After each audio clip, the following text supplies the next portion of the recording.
Welcome to the Deep Dive. Today we are opening up a pretty huge stack of sources on something pervasive, complex, and let's face it, always evolving. Property crime. And our goal here isn't just to list crimes. No, we're trying to look at this almost like an anthropological study. We want to trace the occupation of theft, from its historical roots right up to modern sophisticated fraud. When we say property crime, larceny, burglary, arson, we're really talking about what the sources call economic crimes, basically. Acts that violate criminal law, designed specifically for financial reward. For some, it's a career. For others, maybe an act of desperation. But the driver, usually it's economic gain. Exactly. And focusing on that economic incentive, that why, really helps us make sense of the sheer variety of these offenses. People often get confused by property crime because there's just so much data, so many types. But if we structure it logically, look at the history first, how things evolved, then classify the types of offenders, and then unpack the modern legal stuff we can offer you, the listener, a much clearer, more nuanced picture. It's about understanding how this craft, if you will, has lasted and changed over centuries. Okay, let's definitely unpack that history first. Because the story of property crime, it really mirrors the story of society, doesn't it? How we live, what we value, how we move things around. And when you look at the earliest sort of organized theft, the sources point to some, surprising groups, people who had mobility, maybe a bit of temporary license. It really does yield some surprises. It pushes the idea of economic crime way back, long before our modern legal systems even existed. Take the 11th century. The sources highlight Crusaders as early thieves. Now think about it. They're operating outside normal legal boundaries, far from home. Appropriating possessions from, quote, infidels, unquote, was sometimes even seen as okay, maybe under the cover of religious fervor or, military necessity.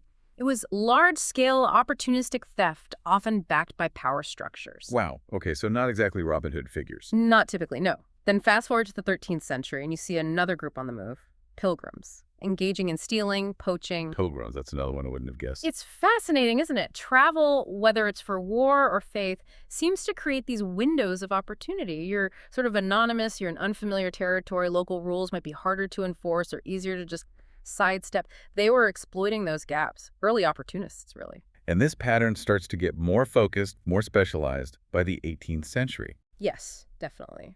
By then, theft is starting to look more like an emerging profession. It requires specific skills. This is where we see clearer roles emerging. The skilled thief, good with their hands perhaps. The smuggler, needing intimate knowledge of routes and borders. The poacher, knowing the land and the game laws. Smugglers, for example, they had to know geography, maybe even bribe officials. Skilled thieves needed dexterity, maybe some understanding of locks even back then. This 18th century structure, that's really the direct ancestor of the professional criminal networks we see later. Okay, that makes sense. It's becoming a craft. Which brings us right to that huge turning point. In the 19th century, Industrial Revolution, everything changes.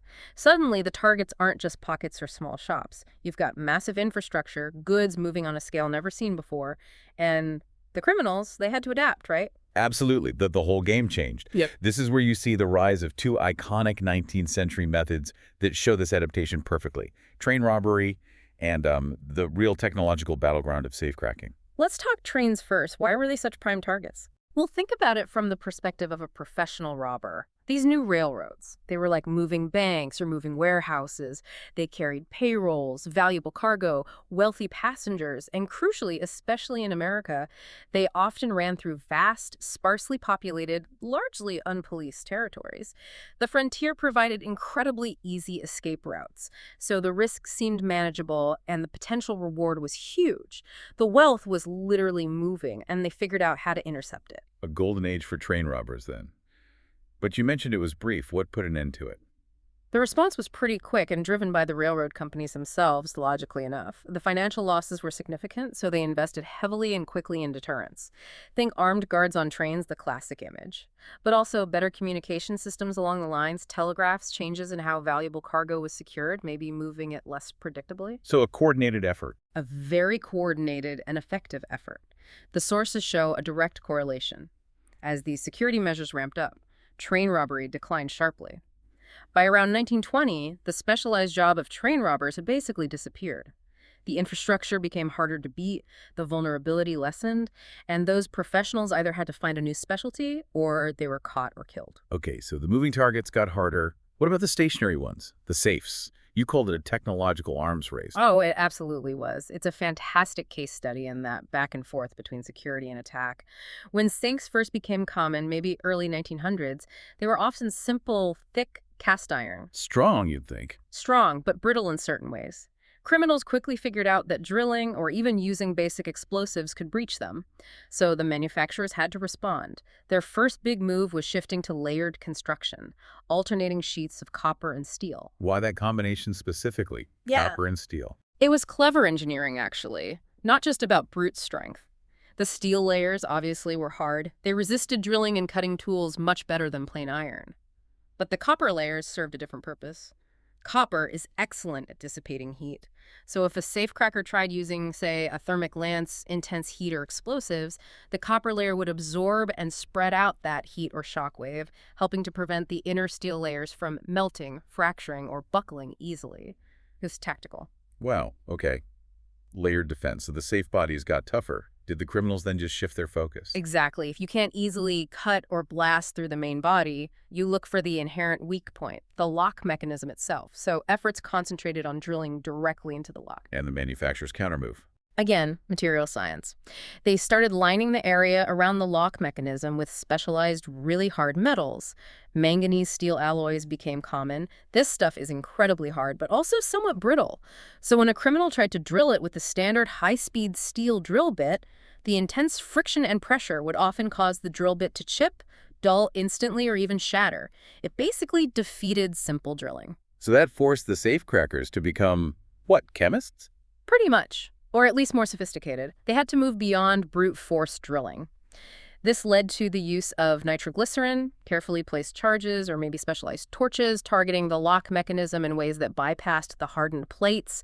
It became less about muscle, more about finesse and chemical knowledge. This back and forth sounds exhausting. Was there an ultimate game changer? Something that finally tilted the balance significantly? Yes, there was. But interestingly, it wasn't necessarily about making the safe itself infinitely stronger. They realized that was a path of diminishing returns. The real breakthrough was shifting the security focus away from the object, the safe, and into the environment around it. So alarms and detection systems. Precisely. This is when you see the rise of sophisticated electronic security.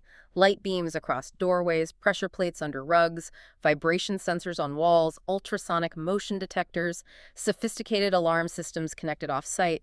These systems aimed to thwart the attempt itself, detect the intruder before they even got close enough to start working on the safe. It made the whole approach, the reconnaissance, the entry, infinitely riskier. That, more than anything, effectively ended the golden age of the highly specialized physical safecracker. The risk just became too high for most. That transition from battling the physical object to detecting the attempt feels like a really important shift. It moves us nicely into the modern landscape. We've seen the methods evolve alongside technology and society. Now let's look at the people behind these crimes today. How do we classify them? Right. Understanding contemporary economic crime really hinges on making a key distinction, mainly based on motivation and how central crime is to their life. Our sources generally divide the field into two broad categories: the occasional thief and the professional thief. Okay, let's start with the one we're probably more likely to encounter, or maybe even, hypothetically consider in a moment of weakness: the occasional thief. Right. These individuals, by definition, they don't organize their day-to-day lives around criminal activity. They typically have jobs, families, routines.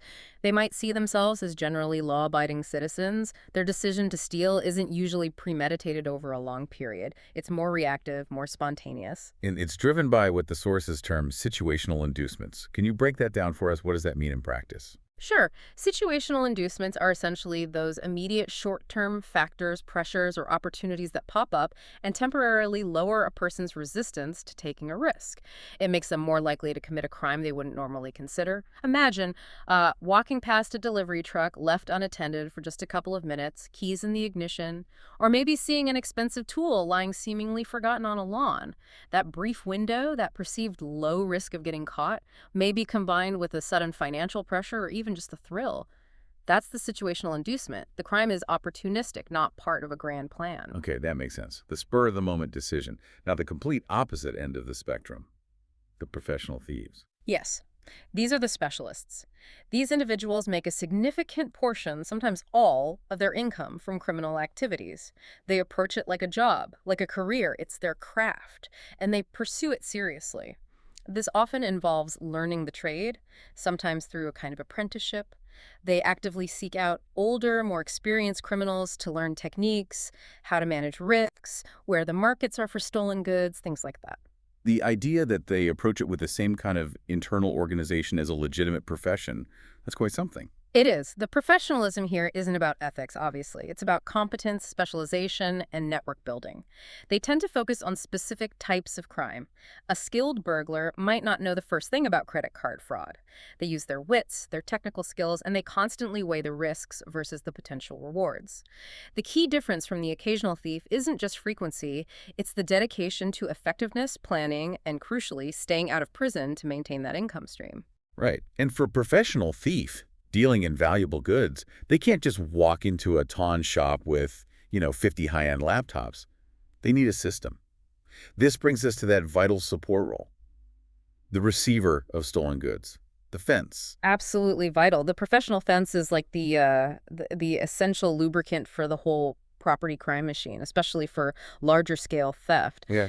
These individuals make their living solely or primarily by buying stolen merchandise. They buy a fraction of the real market value from the thief, and then they have the networks and methods to resell those goods, effectively laundering them back into the legitimate or maybe semi-legitimate marketplace. They provide immediate cash to the thief, which is critical. And they must be masters of risk management themselves, right? Knowing what's hot, what's traceable, what the market will bear, how to avoid attracting attention from law enforcement. Definitely. It's a specialized skill set. They need market knowledge, supply chain awareness, maybe connections. You have to contrast this professional fence with what the sources call the occasional fence. This person is more of a part-timer in the fencing game. They likely have a legitimate business, maybe a small electronics repair shop, a corner store, maybe they deal in used auto parts, and they just occasionally mix some stolen goods into their regular inventory for a bit of extra untaxed profit. Their risk level and commitment are much lower than the full-time professional fence. Okay, so we have the thief and the fence. But what about when the scale gets really big? We're not talking about stealing a TV, but hijacking entire truckloads of pharmaceuticals or electronics. Now you're entering the domain of professional cargo thieves. This is a huge, often international operation targeting the entire logistics and transportation infrastructure. Think about the sheer volume of valuable goods moving every single day on ships, planes, trains, and trucks. The potential profit must be astronomical. Electronics, designer clothes, pharmaceuticals. Exactly. And these aren't smash and grab operations. Cargo thieves are often highly sophisticated. They might use inside information, shipping manifests, delivery schedules, security protocols obtained perhaps through bribery or infiltration. They target the most valuable loads. They might intercept a truck just after it leaves a warehouse or port, often using blockers or staged accidents. The complexity means they rely on a whole crew of specialists. Drivers, lookouts, maybe hackers, and crucially, people who can immediately unload and disperse the stolen goods onto the black market, sometimes before the trucking company even realizes the load is missing. Speed of disposal is absolutely key to success in cargo theft. Wow. Okay, that's a whole other level of organization. Let's shift gears slightly now and focus on the most common category overall, larceny theft. Right. And just to be clear on the definition, larceny theft is basically the unlawful taking and carrying away of someone else's property without their consent, with the intent to permanently deprive them of it. As you said, our sources consistently point to this as probably the single most common criminal offense reported across most places. With that sheer volume, how do legal systems even manage it? Is it all treated the same? No, there's a crucial distinction based on value. State laws typically divide larceny into two main categories: petite larceny, or petty larceny, and grand larceny. Petite larceny covers theft of items below a certain dollar value. The exact threshold varies by state. It's usually treated as a misdemeanor, meaning less severe penalties, maybe fines or short jail time. Grand larceny is for thefts above that monetary threshold. Because the value is higher, it's classified as a felony, which carries much more significant consequences, including potentially long prison sentences. Okay, that makes sense. Let's drill down into one very common form of larceny: shoplifting, taking goods from a retail store. We know professionals exist, but you mentioned most are amateurs. That's right. The vast majority of shoplifting incidents involve amateur pilferers. Often, it's impulsive, driven by those situational inducements we talked about, maybe seeing an item they desire, feeling they won't get caught, perhaps peer pressure for younger people. But we definitely shouldn't ignore the professional element. Professional shoplifters, sometimes called boosters, operate very differently. They often work in teams, might use specially lined bags or tools to defeat security tags, and they target specific, high-value items that they know they can quickly sell to their fence. For them, it's a calculated, regular source of income. And retailers obviously aren't just standing by. We see security tags, cameras everywhere. What are the main strategies they use, according to the sources? Retail loss prevention focuses on a few key areas. The sources mention target removal, target hardening, and situational measures. Target removal is simple. Take the opportunity away. Lock expensive smartphones in a glass case. Keep easily concealable items near the checkout. Maybe don't display mountains of high-theft goods right by the exit. Target hardening makes the item itself harder to steal or use if stolen. Think of those bulky ink tags on clothing that ruin the garment if removed improperly, or electronic tags that set off alarms, or cables locking down display models. And situational measures involve changing the store environment itself. Better lighting, more visible staff presence, convex mirrors to eliminate blind spots, store layouts designed to increase surveillance. There's also a really interesting legal protection for retailers here, the merchant privilege laws. Can you explain why these are so important, especially for someone learning about this? Yes, these are quite significant. Merchant privilege laws exist in many states, and they essentially provide a qualified immunity for retailers and their employees. They protect them from civil lawsuits, things like false arrest, false imprisonment, defamation if they detain a suspected shoplifter. The key conditions are that the merchant must have probable cause, a reasonable belief that the person shoplifted, and the detention must be carried out in a reasonable manner and for a reasonable amount of time, usually just long enough to investigate or wait for police. It gives store security the ability to act on suspicion without the immediate fear of being sued if they make an honest mistake, recognizing the realities of trying to prevent theft in a busy store. That's a crucial detail. Okay, moving away from physically taking goods, let's talk about theft by deception, starting with bad checks. Do people still write bad checks? Surprisingly, yes, though obviously less common than maybe 20 or 30 years ago. Check fraud still persists, and the sources generally distinguish between two types of offenders here. You have the naive check forgers. These are usually amateurs, often acting out of financial desperation. They might pass a bad check on their own account, knowing the funds aren't there, or maybe try a clumsy forgery. Their methods are usually pretty unsophisticated, and they tend to get caught relatively quickly. Then you have the systematic forgers. These are the professionals. They might be involved in identity theft rings, using stolen or counterfeit checks, often targeting businesses. They're skilled at forgery, understand how the banking system works, like check clearing times, and often operate across multiple locations or even states to maximize the haul before the fraud is detected. Much more organized, much harder to catch. And of course, other document-based theft includes things like credit card theft, which has exploded in the digital age into massive data breaches and identity theft. But let's focus on a big physical asset, auto theft.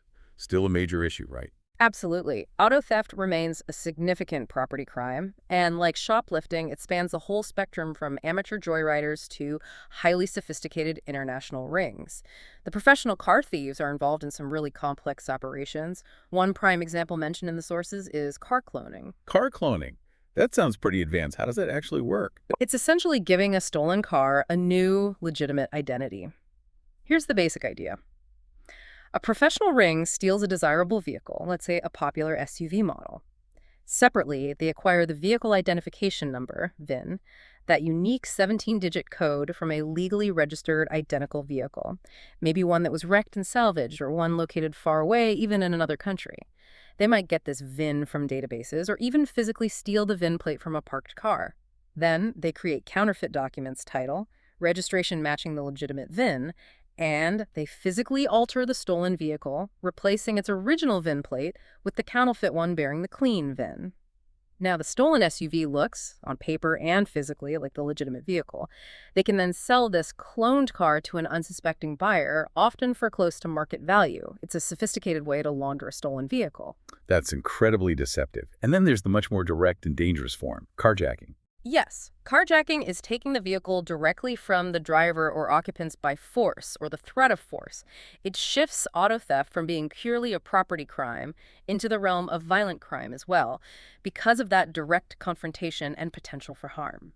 The risk level for both victim and perpetrator skyrocket. Okay, so whether it's cloning or carjacking or just stealing a parked car, what determines which cars get stolen most often? Is it always the newest, most expensive models? You might think so, but often it's not. While high-end cars are certainly targets for some rings, especially for export, the sources emphasize that a primary driver for much auto theft is the used part market.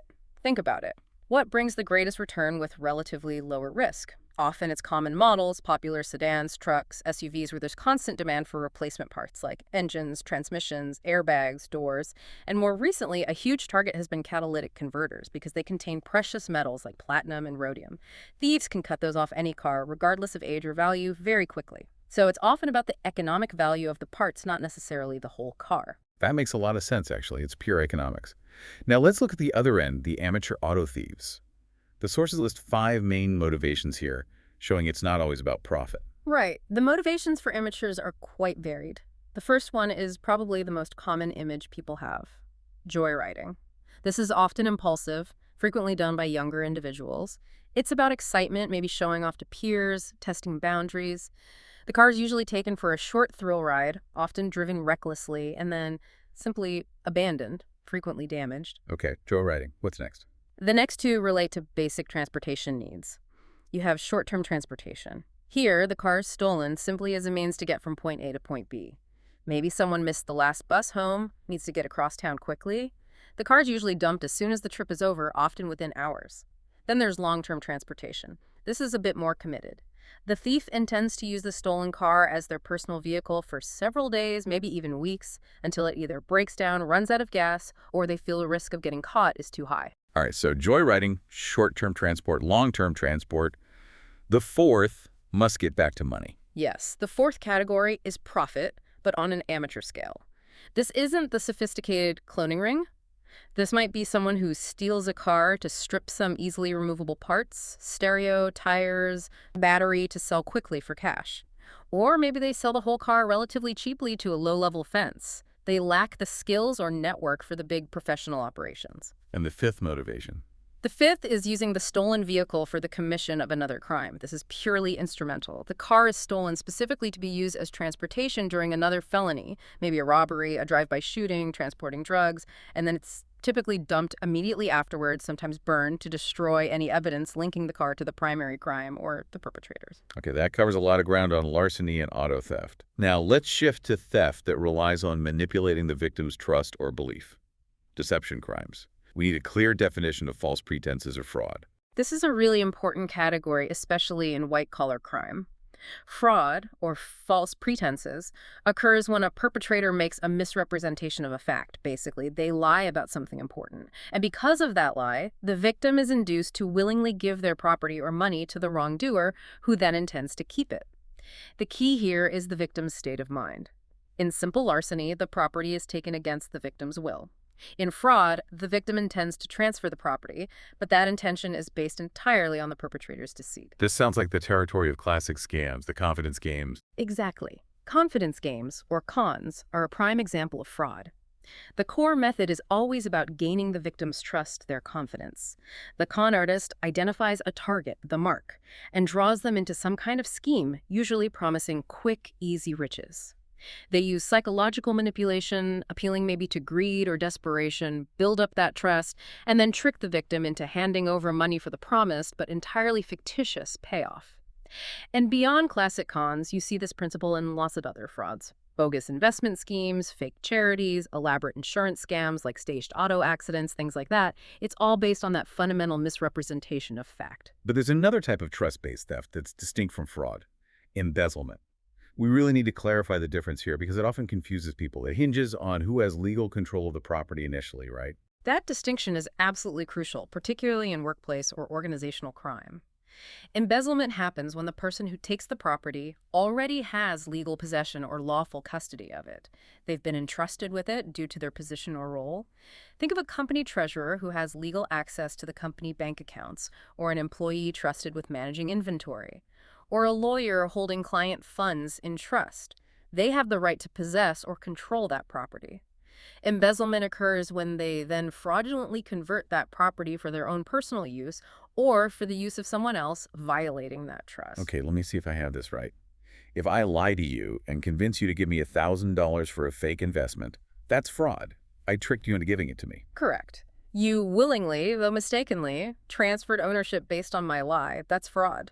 But if you hire me as your bookkeeper, giving me access to your accounts payable, and I start writing checks to myself from your company funds, that's embezzlement. Exactly. In the second case, you are legally entrusted with control over those funds as part of your job.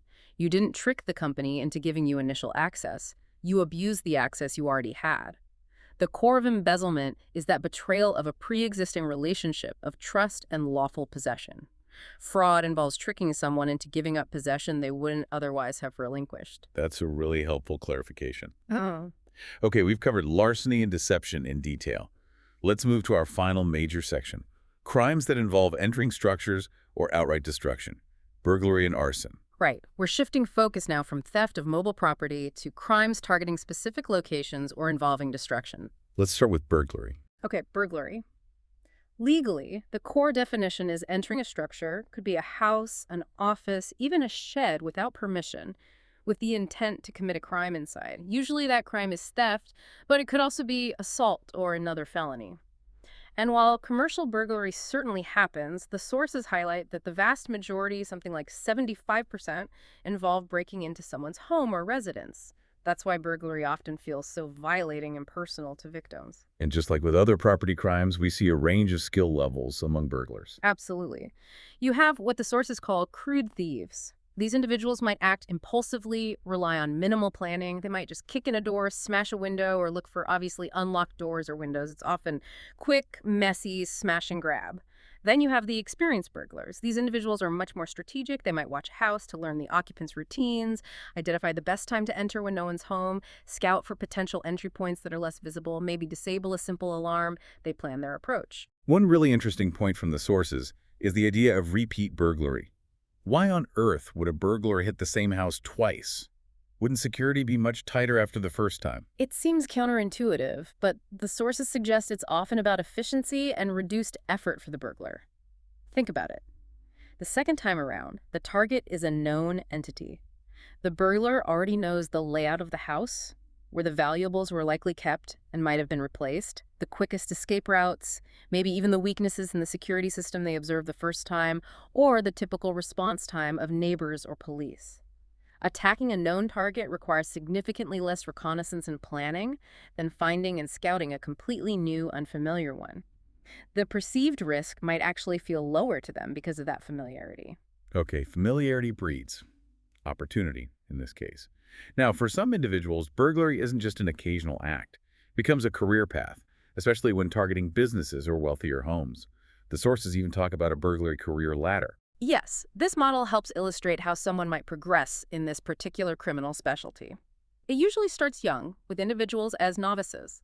They're learning the basics, maybe tagging along with more experienced peers, hitting easy targets like unlocked sheds or garages. If they continue, they might move up to a journeyman level. Here, they're refining their skills, maybe getting better at picking locks, bypassing simple alarms, learning how to assess risk better. They're building competence and probably developing connections, maybe finding a reliable fence. And finally, some reach the professional stage. These are the highly skilled burglars. They might specialize in certain types of targets, like jewelry stores or warehouses, use sophisticated tools, conduct extensive planning, and have well-established networks for disposing of goods. Their main goal, beyond the profit, is maximizing gain while minimizing the risk of getting caught and serving long prison sentences. This progression leads to this almost mythical figure described in the sources, the good burglar. And this isn't about morality, right? It's an occupational standard. Exactly. It's not saying they're good people, but good at being a burglar according to the internal standards of that criminal subculture. The sources identify about 5 key characteristics. First, technical competence. They have to be skilled at entry, finding valuables, getting out cleanly. Second, maintenance of personal integrity. Within their criminal network, they need to be seen as reliable, trustworthy partners. They don't cheat their accomplices or their friends. This is crucial for long-term operation. Third, specialization. They usually focus on specific types of burglary they excel at. Fourth, financial success. They are effective enough to make a good living from it. And fifth, perhaps most importantly, the ability to avoid prison sentences. They are smart, careful, plan well, and manage risk effectively to stay out of jail. That integrity piece is really about dependability within the criminal world. And demographically, it seems burglary is predominantly male, but not exclusively. That's what the statistics generally show, yes. Around 83% of arrests for burglary are male. However, the numbers still indicate that tens of thousands of females are arrested for burglary each year. So while it leans heavily male, it's certainly not exclusive to men. Skill, planning, and opportunity seem more important than gender. But we also need to touch on a darker side. Not all burglaries are about stealing property. Some have distinct sexual motivations. Right, the sources mention specific classifications here. It's not always about financial gain. Correct. The analysis breaks these down into roughly 3 types. First, there are fetishistic non-contact burglaries. Here, the motivation is entirely sexual, but the burglar avoids any contact with occupants. They break in specifically to steal certain items, typically intimate apparel like underwear or shoes that relate to their specific fetish. The act of stealing the item provides the gratification. Second, there are versatile contact burglaries. These might start out looking like a typical property crime burglary, but during the course of the burglary, the offender encounters an occupant and the situation escalates into a sexual assault. The sexual act might be opportunistic, perhaps not the primary intent of the entry, but arises from the encounter. And the third type. The third is the sexually oriented contact burglary. In these cases, the primary motivation for entering the structure was always to commit a sexual offense. The burglary itself is just the means to gain access to the intended victim. Theft might occur incidentally, or not at all. The core purpose is the sexual assault. Understanding these distinctions is vital for law enforcement profiling and investigation, as the underlying driver is completely different from economic gain. Okay, that covers burglary. Let's move finally to arson. This crime stands out because it's about destruction, not acquisition. The definition is pretty straightforward. The willful and malicious burning of property, a house, a car, a business, a public building. And interestingly, arson often starts young. The sources talk about the juvenile fire starter and identify different types. Yes, understanding why young people set fires is critical for prevention and intervention, as the motivations can vary wildly. The sources typically outline 4 main profiles. First, and perhaps most common, is the playing with matches fire setter. This is usually driven by simple curiosity about fire, maybe lack of supervision, sometimes experimenting. There's generally no malice intended, but obviously it can lead to tragedy due to immaturity and not understanding the danger. Second is the crying for help fire setter. Here, the fire setting isn't about the fire itself, but it's a symptom of deeper emotional distress, turmoil, maybe abuse or neglect at home. The act of setting a fire is a desperate, albeit dangerous, way of signaling that they need help, attention, or intervention. Okay, so curiosity and a cry for help. What are the other 2 categories? They sound a bit more deliberate. They often are. The third type is the delinquent fire setter. This is fire setting often linked to other types of delinquent behavior, vandalism, maybe gang activity, peer pressure. Fire is used here as a tool to destroy property, maybe intimidate rivals, assert dominance, or simply as an act of rebellion or generalized anger. And the fourth, often the most concerning, is the severely disturbed fire setter. For these individuals, the fire setting stems from deeper psychological issues. It might be linked to pyromania, a powerful, obsessive impulse to set fires, or other serious mental health conditions where fire holds a particular fascination or serves a complex psychological need. So a range of underlying issues in juvenile arson, but just like theft and burglary, there's also a professional, profit-driven side to arson, isn't there? Absolutely. When arson becomes an economic crime, particularly professional arson, the perpetrators are often quite skilled. They develop expertise in using accelerants effectively, understanding how fire spreads, and crucially, how to make the fire look like an accident. Maybe faulty wiring, a kitchen mishap, something natural. Their goal is not just to burn the property, but to obliterate the evidence that it was intentionally set. And the primary motive for this professional, deliberate arson is usually arson fraud. Overwhelmingly, yes. Arson fraud is a calculated financial crime. Typically, it involves a business owner or property owner who is in deep financial trouble, maybe facing bankruptcy, unable to sell a failing business or property, overloaded with debt. They see burning the property and collecting the insurance money as a way out. They might set the fire themselves or, more often, hire a professional arsonist to do it for them. The goal is clear: convert a failing physical asset or escape debt by turning it into liquid cash through the insurance payout. It sounds incredibly risky.